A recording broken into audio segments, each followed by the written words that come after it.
Do you know, I actually once accosted you outside the Ritz when I was really drunk, and I said, I love you. It was about 1:30 in the morning. You looked so frightened and ran away. But Ian, I really do. Yeah. And that's why I'm here tonight. So just relax.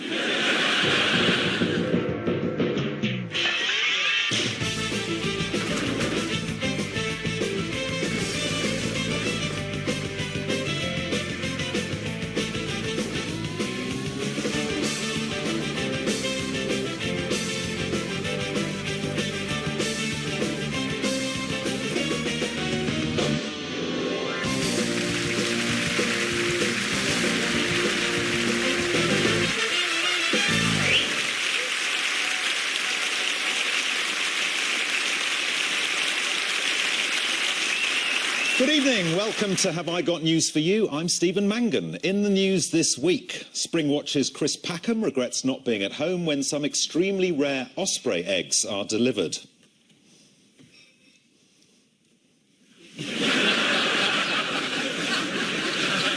In Hull, the head chef of the Lucky House Crispy Duck Takeaway is spotted.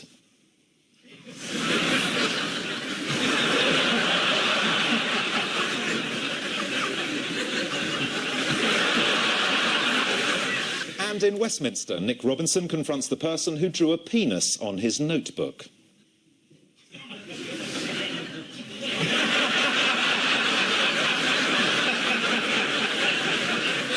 On Ian's team tonight, a journalist who is descended from aristocracy. I'm not sure how posh she is, but her family home does have a gift shop and a maze. Please welcome Camilla Long.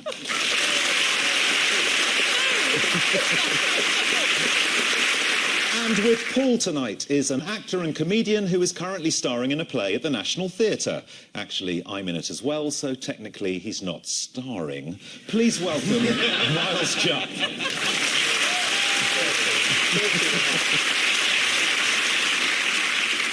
And we start with the bigger election stories of the week. Ian and Camilla, take a look at this. Scotland. Yes. Yes. That's supposedly the most dangerous woman in Britain, the one on the right. Stronger for Scotland. It's a new toilet paper. Who's that? John Major. Oh, yes, I remember yes. him. We're meant to be terrified. This is the Tory tactic to make everyone very, very scared of the SNP. Why? Well, this isn't explained. Nicola Sturgeon gets lots of votes in Scotland, so all the other parties go, oh, no, what can we possibly do? We could argue. Present some policies, try and win. Help count the votes? Yeah. What did she say was the SNP's #1 priority? It was to rebalance Britain and make life better for ordinary people across these islands. How appalling. Yeah. Well, it's nice of them to do that before they piss off and leave the rest of us. She doesn't have a Westminster seat, does she? No, she's leader of the party. So she'd be involved in negotiations, but she wouldn't have... Yeah, by Skype from Scotland. Because she's officially not allowed to leave, because that would be betrayal. But where did they launch their manifesto? The Isle of Skype. But she could be part of power in the event... I'm asking you this, Ian, because I suspect the rest of us don't know. I'm obviously part of the SNP's inner circle. The London agent. 1:30 outside the Ritz, nothing to report. Of course, that won't work unless we include the bit before the recording. What are their actual plans, do we know? It's to put forward a lot of promises which they haven't costed and which will cost a great deal of money. And everyone says, where's that coming from? You say, shut up. They've got a position on Trident as well, the SNP. I don't know what it is, but they've got one. Well, I think they want to sell it, don't they? Or not do it. Or not have it. I don't think they want to sell it. They want to just... You might as well sell it. Surely someone will buy it. What's the point of just throwing it away? Yeah. There's a lot of countries don't have nuclear weapons. People, that's the problem with politics today. No common sense. Exactly. Did you see how The Sun portrayed Ed Miliband and Nicola Sturgeon's plan to steal the election? There they are. They're going to steal the election by lots of people voting for them. Boo. There's also this that Yes. The Sun came up with. Wasn't Miley Cyrus actually naked in the original video? Oh, have they put pants on her? I'm just put pointing things this on out for detail. I I don't know, but if anyone would be the expert on the Miley Cyrus video... It would be Ian. Ian. She's a style icon as well. Is she? Yes, she looks great. She's got a new wardrobe from somewhere in Edinburgh called Totty Rocks. Totty Rocks is a weird name, though, I think. It's sort of my drag name, really. One comment on the Daily Record Online asked, has a male political leader ever been depicted the way Nicola Sturgeon has been in The Sun? Well... should we turn that upside down? And you can see that is, of course, William Hay. To be fair, he's not semi-naked. He's not naked at all. No. No, that's He's true. very, Feathers. very closed up to the ears. He's quite cute, though, isn't it? Yeah, lovely. I'd buy one of those. What, really? If you came down in the morning, one of them was in a cage, would you really be happy with that face? Yeah, why Looking at not? you mournfully, I'm half human. Why are you imprisoning me? David Cameron's been warning this week about the coalition of chaos. A phrase I think he's coined himself. Bit harsh on Nick Clegg and himself. I think they've all been told to say the word chaos and keep saying it. Yeah. I think it's the watchword of the election. Right. Because Boris kept on saying it. But it's a very mild word, chaos, isn't it? It's a sort of an emotive word. Chaos is how people say, you know, people that sort of make the mistake of going to IKEA on a bank holiday. Oh, it was chaos. Or something. And apparently the Tory word, the positive word, is confidence. Oh, So somebody's thought is confidence versus chaos. And then Boris is both. Yes. So whatever you want, you get a bit of it. But Boris is the secret weapon. What's secret about Boris? To be fair. Well, you'll have to ask the courts. So David Cameron's come up with a coalition of chaos. What has Lawyers John to say. Major been calling the lab snip danger? He's still here. I do all the MPs. He said a Labour SNP alliance was a recipe for mayhem. It's not quite as good as coalition of chaos, is it? I came up with potpourri of panic. That's very good. A bowl of bollocks. That is an image that will stay with me for a very long time. So John went on, impression alert. We risk a weak... I'm not going to do that. We risk a weak and unstable government open to a daily dose of political blackmail. Yes. And that would be terrible, wouldn't it, political blackmail? Ulster Unionist MPs will keep Major in power. That's obviously from a while ago. Here we've got Paddy Ashdown making the point in a slightly different way. It's Mr. Major who had 16 bastards. Mr. Blair used the phrase about Mr. Major because of the bastards. The Conservative Party today has not 16 bastards, but 60 bastards. From the 60 so-called bastards, Mr. Major's phrase, not mine, he only had 16, who will, as the 16 bastards crucified Mr. Major last time, they will do exactly the same with Mr. Cameron. That's a lot of bastards. It's like a sort of GCSE question. You start with 60 bastards, you take away 14. What I liked about John Major was that he seemed to say that everybody wanted package holidays, and that's what... and that was the benchmark of being happy. He hasn't been in politics since about 1996, to be fair. Yeah. So, you know, I think... Does he now work for Thomas Cook? He hasn't been abroad much. Where does he do his arms dealing from home? With the internet now, you probably could, couldn't you? How did Ed Miliband deny the inevitability of a pact with the SNP? No, he just said no, didn't he? He pretty much He just did. said that sort of Nicola Sturgeon kind of shimmied up to him and kind of propositioned him and kind of said, oh, what about it, like that? And he just said, no. I missed this bit of it. What are the spin rooms? Do either of us go? Yeah. No. They don't allow us in, I don't think. They don't allow me in, no. There's a giveaway is in the name, the spin room. It's full of spin doctors. Oh, but who are they spinning to? Not each other, surely. Oh, yeah. Absolutely, Waste of yes. resources. They spin and counter-spin each other, and then it's... and then... They all feel dizzy. Then the, I never heard of the spin room. So after the debate, there's a room full of people who have a vested interest to say that their person won. And reporters go around and say, who do you think won? And they say, well, our guy won. Or our girl. Or but who woman. do they say this to? Do they say it to other spin doctors who then say... No, I think there and it's are- like a sort of hall of mirrors that it kind of reflects forever and ever, and then they die. I don't know. Maybe that was what happened. That would be amazing. Who would... Now, this is a treat. Yeah. Who would like to see Alex Salmond as a ghost in a Pakistani soap opera?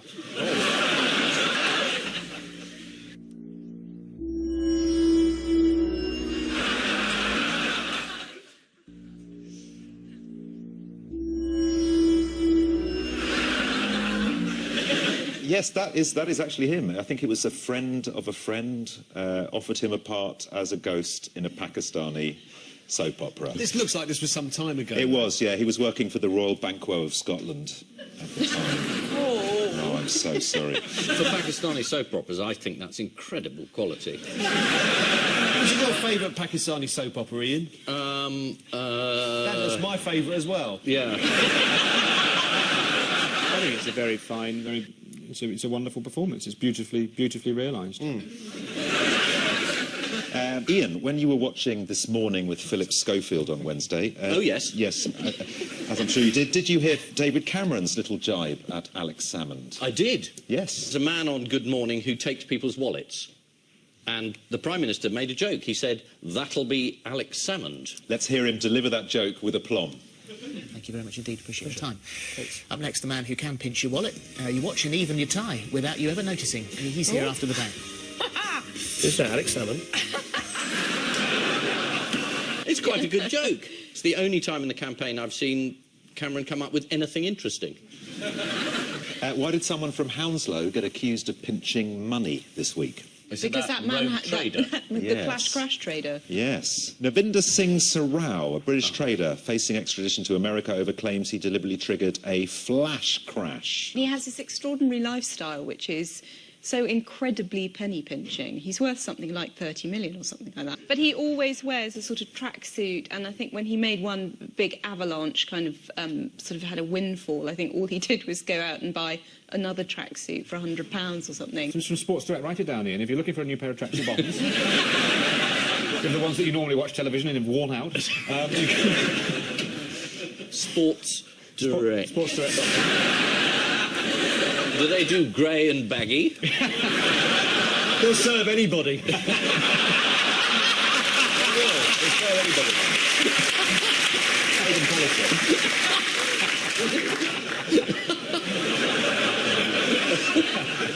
Yes, he set up a company, Nav Singh Milking Markets Limited, which doesn't sound dodgy at all. This is the novel concept that the people of Scotland might get a say in the running of the United Kingdom. Despite Tory scaremongering, a deal between Labour and the SNP might not be all one way. The SNP have promised Labour support on Europe, a renegotiation of the Barnett formula, and, albeit reluctantly, to reveal the whereabouts of Donald's trousers. Paul and Miles, take a look at this.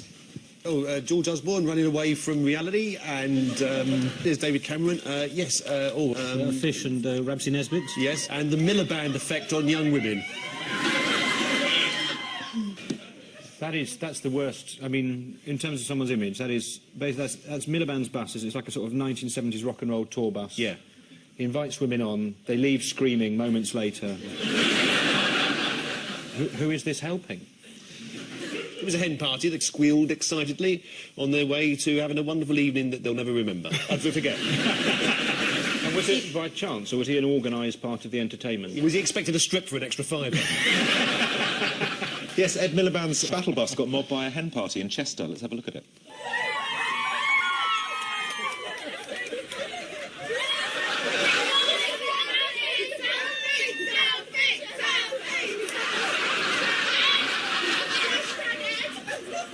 What else has Ed been pleasantly surprised by? Militants. Yes. Oh, these people who are saying that they adore him online and saying Yes. he's sexy and saying he looks like Poldark. They put his face on photos of sort of James famously Dean. sexy people. Yes. James Marlon Dean, Brando. Stephen Mangan, people Yeah. like that. Are you Almost two? unbelievable. Yes, he's got an unexpected following on Twitter amongst teenage girls who call themselves the Millifemidon. Sorry, the Millifoundon.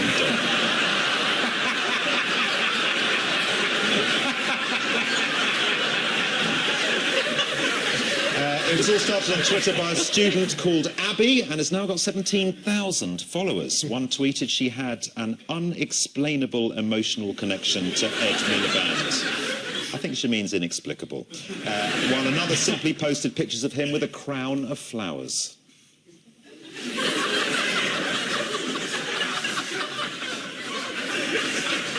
But she's too young to vote, isn't she? She's only 17. I'm not saying it's a waste of time, but come on.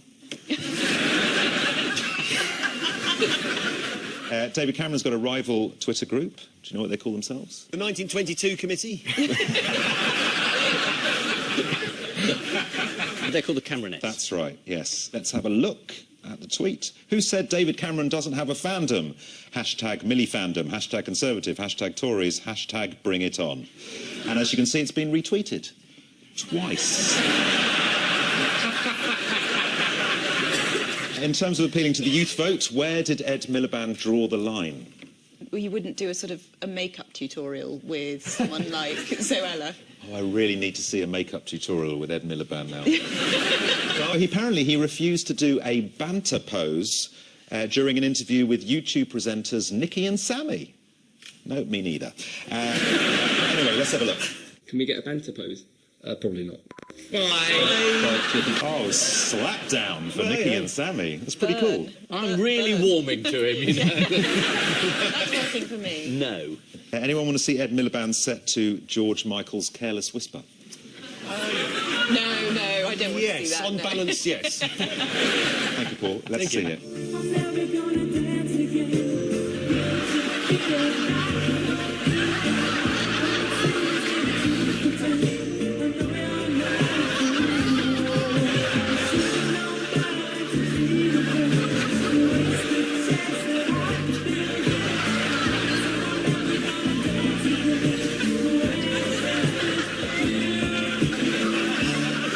I could watch that all day.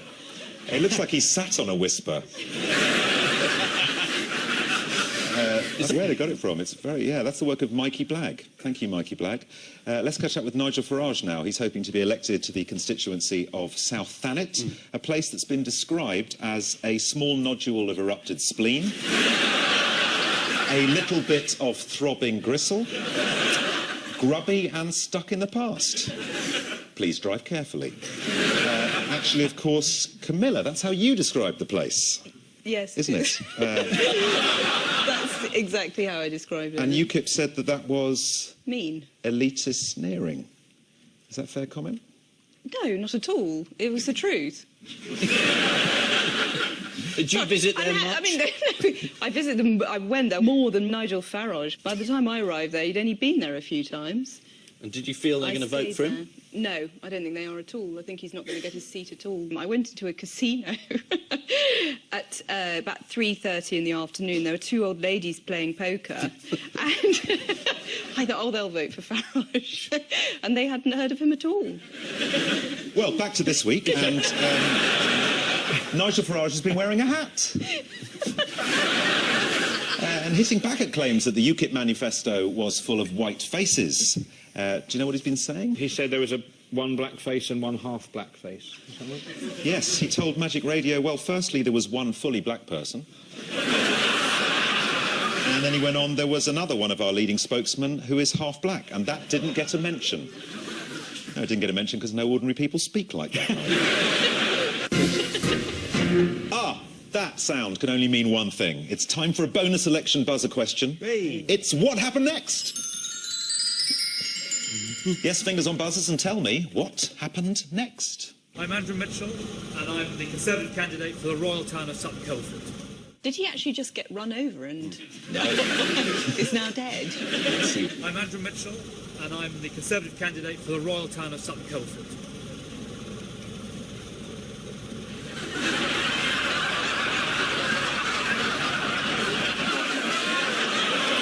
Astonishing, huh? I don't know how he does it either. Incredible skill. Who's been allegedly using a sock puppet? Oh, Shapsy. Oh, Shapsy boy. Shapsy. Yeah, oh, Shapsy. He's a sharp character, isn't he? He seems to have been... he goes around under different aliases, and now it's been alleged, it's been proved that he is... it's been suggested that he has been altering Wikipedia entries on his colleagues for the Conservative Party. And himself. And himself, indeed. The thing that I really loved was when they confronted him about it, and he said, I couldn't possibly have done this because I was elsewhere. Do you know how the internet works? But he has got form. He's denied that it was him. Yes. Changing his own entry. But he did deny before that he had a second job working under the alias of Michael Green. And that was proved to be true. Sort of this generation's Jeffrey Archer, isn't he, really? Just a man... That's an appalling Yeah, I don't think I don't think you can say that about anybody. Not even Jeffrey Not even Jeffrey Archer. Yes, Shapps found himself at the mercy of the nation's sharpest satirists. Grant Shapps has fervently denied that he had anything to do, that he himself does not have the time, apparently, to edit his own Wikipedia entry. And look, I'm prepared to believe him. I mean, let's. It just could have been someone else. Michael Green, for instance, could have.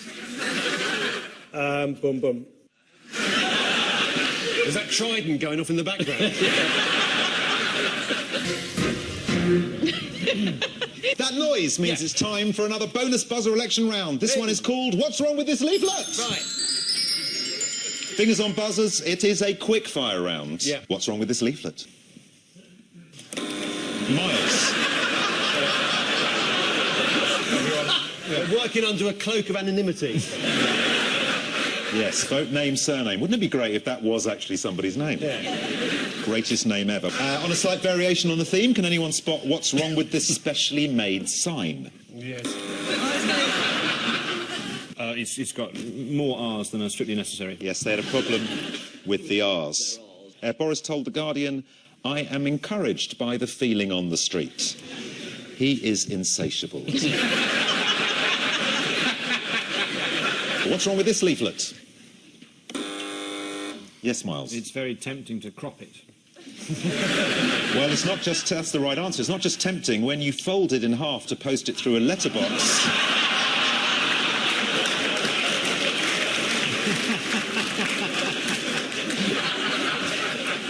This is the news that the election is not just about Scotland. There are other major issues to discuss, such as Grant Shapps' Wikipedia page. Grant Shapps denies the accusation he repeatedly edited his own Wikipedia entry, vowing to clear his names.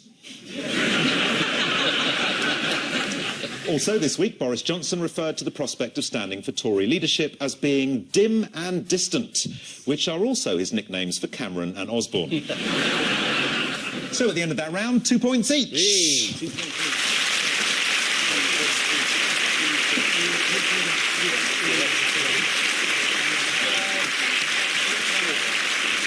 And so to round two, the one-armed bandit of news. Fingers on buzzers, teams. Here's the first one.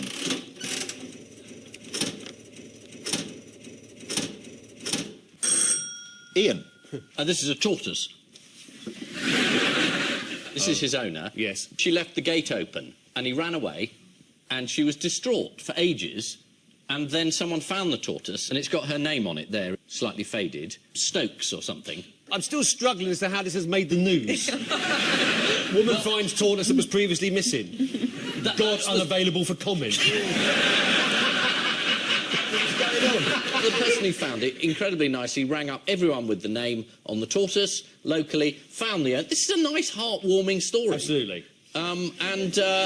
She's very happy she's got her tortoise back. She never thought she would. She has. I think you got this the wrong way round. It's the woman that went missing for 5 years. And she had her name written on her back and the tortoise had been worried sick.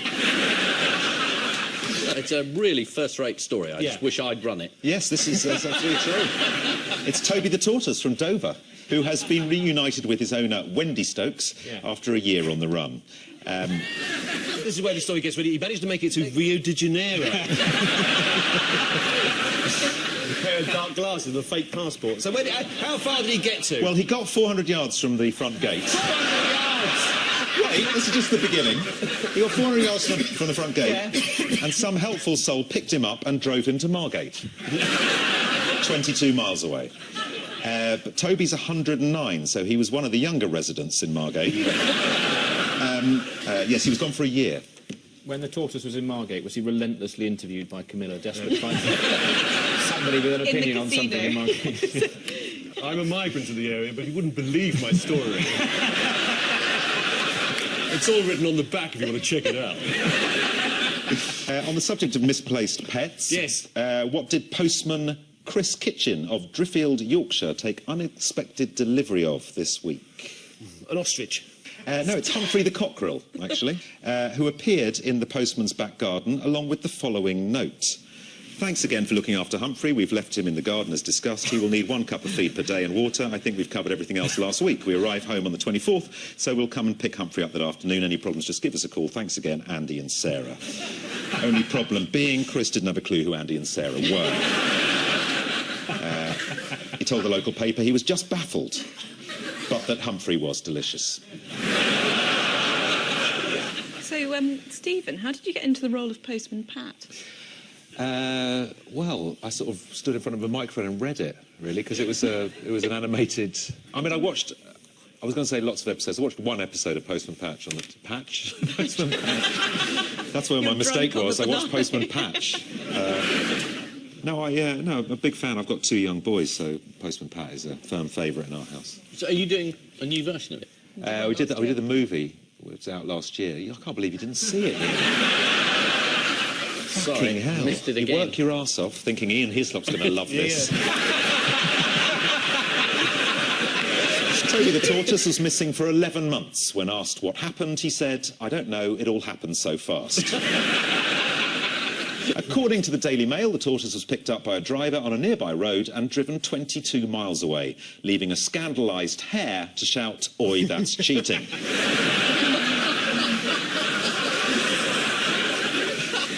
Fingers on buzzers, teams. Okay. Here's the next one.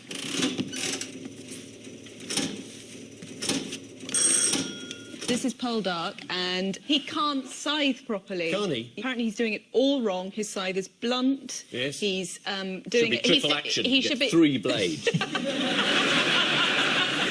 You've got a blunt side. There's a very nice old-fashioned insult. Yes. So, yes, He's got a bit of a blunt scythe. he doesn't scythe. Well, that couldn't be more of a right answer. According to The Telegraph, Chris Riley, one of Britain's foremost scythe experts, he told the paper the story of Poldark highlights the romantic aspect of the scythe and its use in history, but we weren't very impressed with Aidan Turner's scything, because there was a lot of sweating and grunting going on. But the only time you'd mow like that would be in a competition. What else was unrealistic, as described by expert Well, it's set mower in the Chris 19th Riley? century, and apparently it was filmed. Explain that one, Mr. BBC. Well, yes, that is obviously absolutely true. Chris Riley said you would never scythe topless because you would need to keep your shirt on to protect you from the sun. And to stop yourself giving yourself an inadvertent Brazilian all the way up the front. Inadvertent Brazilian. Yeah. It's a Graham Greene novel. Keep going. Now, how did our scythe expert Chris Riley get the Telegraph readers' hearts racing? He stripped himself. He did. Let's have a look. There we go. The Beeb have been quick to hit back at Chris's comments. What have they said? It's entertainment. You shouldn't take it so seriously. Well, yeah, they sort of said... Yeah, they said a spokesman said a scything expert had been present on set. Quite difficult to... I think they're taking the piss, Do you aren't think? they? I don't know, Yes. well, maybe. It's quite difficult to film scything scenes, though. No one knows what to do when the director shouts cut. This is the news that Aidan Turner, the actor in Poldark, has received criticism after using the wrong scything technique. Many scything experts were upset. Indeed, some of them described the scene as harrowing. Chris Riley, a 56-year-old scyther, told the Daily Telegraph that when the episode in question aired, word got around our network of scythe enthusiasts very quickly. Yeah, 1 phone call. Which means at the end of this round, it is Paul and Miles with 2 points. Ian and Camilla have 4. No.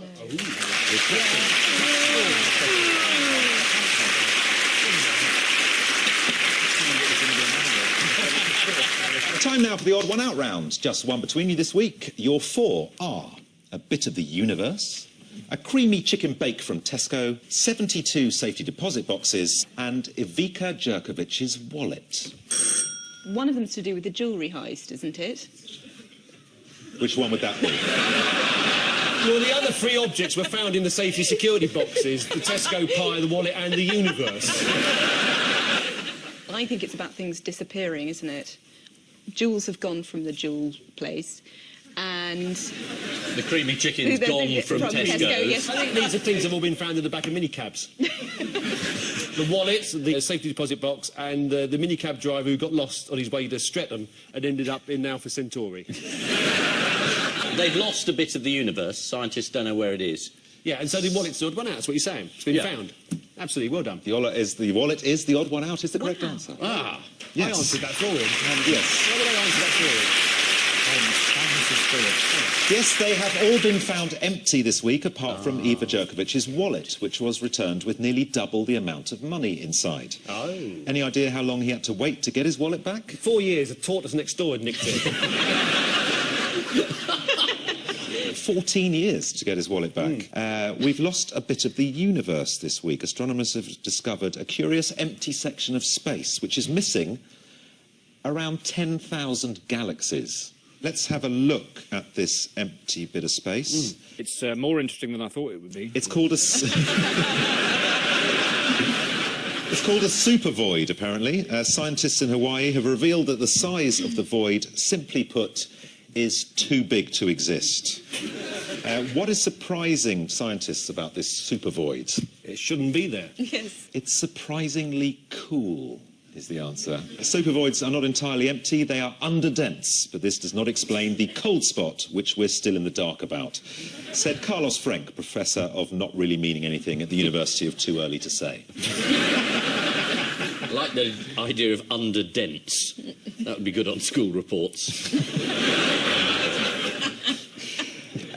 The 72 safety deposit boxes were left empty after they were raided over Easter weekend in London's Hatton Garden. The police revealed photographs from inside the scene of the crime this week. What did they show?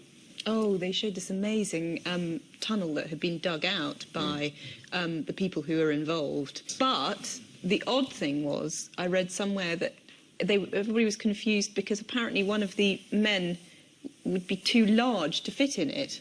They just need one little chappie and he opens the door, doesn't he? One little chappie. Yeah. He goes through this hole. Twist. I'd be interviewing jockeys. In my experience of blowing safes, yeah. Just one of them usually, like the little chap in Ocean's 11. Yeah. Now, the police have put out a notice. They are looking for a little chappie to help them with their inquiries. Do we know who any of the victims are yet? Mostly jewellery owners. Mostly jewellery owners. Lots of gangsters, lots of the things in safety deposit boxes are stolen, aren't they?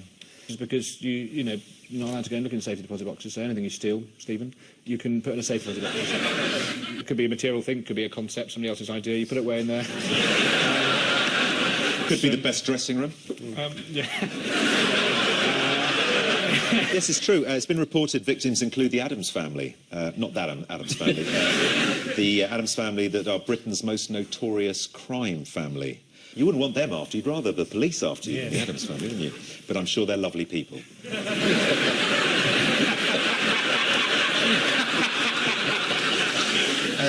The Tesco's pasty. A man from Canary Wharf in London bought a Tesco's creamy chicken bake only to find it had no filling. The Mirror reported the customer had been expecting to find a warm-cooked chicken interior. Exactly. Yeah, that would have been so much nicer. What did Richard Bootman of Bury St Edmunds find in his Aldi steak and onion-flavoured crisps recently? A barn owl. No. He found one single uncooked potato.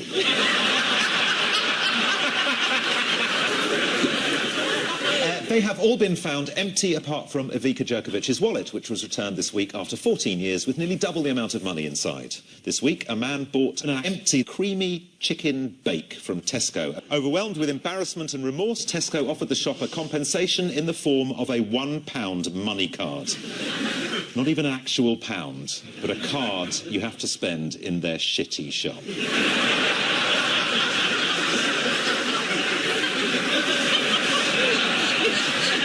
More details have emerged about the Hatton Garden jewellery heist. The value of the jewels stolen was £100 million, according to the Daily Star, £200 million, according to The Sun, and £300 million, according to the jewellers on the phone to the insurance company. Which means at the end of this round, it is Paul and Miles 3, but Ian and Camilla have 5. Oh. Yeah.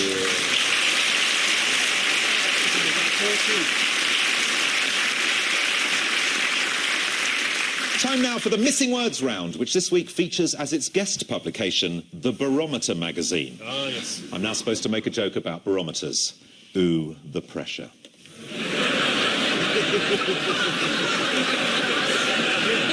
And we start with, just by what you can put the Queen in a bad mood? Putting her in a headlock. The answer is just by folding a £10 note, you can put the Queen in a bad mood. This is the news that a man has discovered that just by folding a £10 note in 2 places, you can change the Queen's expression from good to bad. Let's have a look.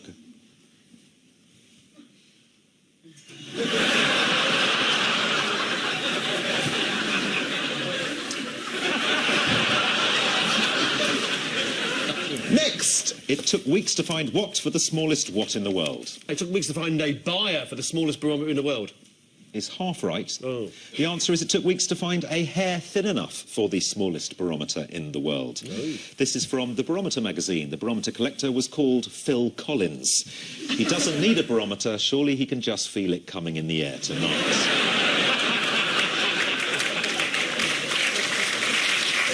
Dum dum dum dum dum dum dum dum dum dum is how he taps his barometer. Next, Alan Sugar asks for help with what? Is it chewing solid food?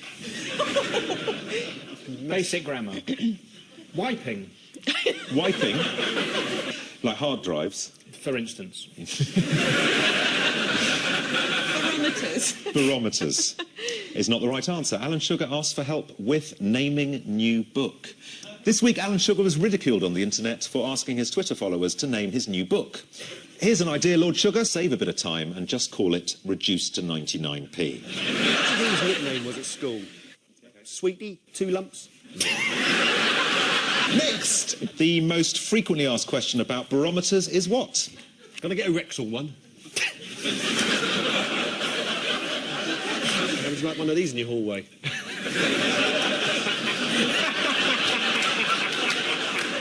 The answer is, do you tap them or not? This is from, believe it or not, the Barometer magazine. Do you tap them or not was also the most asked question about phones at News International.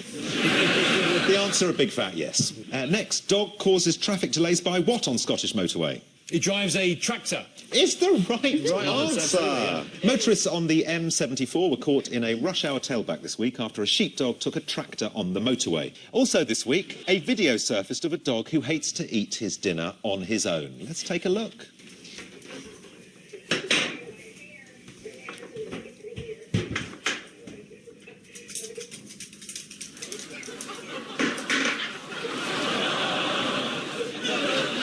Actually, we just run that backwards. He can't stand the other dog. Next, Hampshire police disappointed with new uniform because what? They're famously resistant to change. The old ones had easier to remove ID numbers. Makes them look like bees. No? The answer is Hampshire police disappointed with new uniform because police is spelt upside down. This is the news that Hampshire police have mistakenly printed the word police upside down on their new uniforms. Here it is. To combat criticisms for wasting money on the uniform, Hampshire Constabulary has issued a statement. Here it is. Statement, it says at the top. What to be allowed? Yeah. What to be allowed on BBC World Service for first time? Barometer readings. Yes, of course. That gap that's always been there in the BBC World Service. Barometer readings and the actual... And that's coming up now to midnight, and let's have a look at the old barometer. Tap, tap. Amazingly, that is the wrong answer. Ah, good. I'm glad. There was somebody said once they were listening to sort of like somebody reading the news, and they had on one of the many world services they do in many foreign countries, and they weren't. A person was just announcing that he wasn't particularly well versed in what was being said, so he said the time is 9 o'clock Greenwich. Meantime, here is the news. Well, the answer is product placement to be allowed on BBC World Service for first time. Ooh. Yes, this is the news that the BBC World Service will feature product placement on its global news channel for the first time. I'm not sure I approve of product placement on the BBC, so I'll just be reaching for the off switch on my Roberts radio, the one with the crystal clear reception. And lastly, goat that can paint called what? Was it Nane? That's good. very much. Rembrandt. Yeah. Hey! Is that right? No, it's not right. Goat the complaint called Van Goat. This is a goat in Mexico who's taken up painting and charges $40 per work. Van Goat has many fans, but sadly has had to leave Twitter because of all the trolls.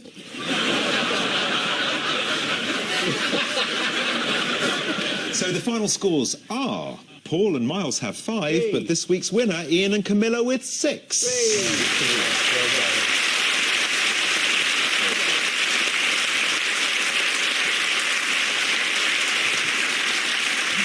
But before we go, there's just time for the caption competition.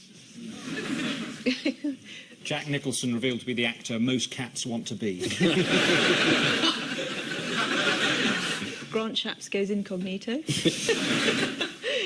Ah, Mr. Bond. Blofeld's not here, but I've been expecting you. And I leave you with news that there's sensation in the music industry as Boy George is sued by the original songwriter of Karma Chameleon. During a speech in Crewe, George Osborne begins to regret allowing a disgruntled rail employee to set up his podium. And as Kim Jong-un boasts that he learned to drive at the age of 3, evidence emerges to back up his claim. Good night.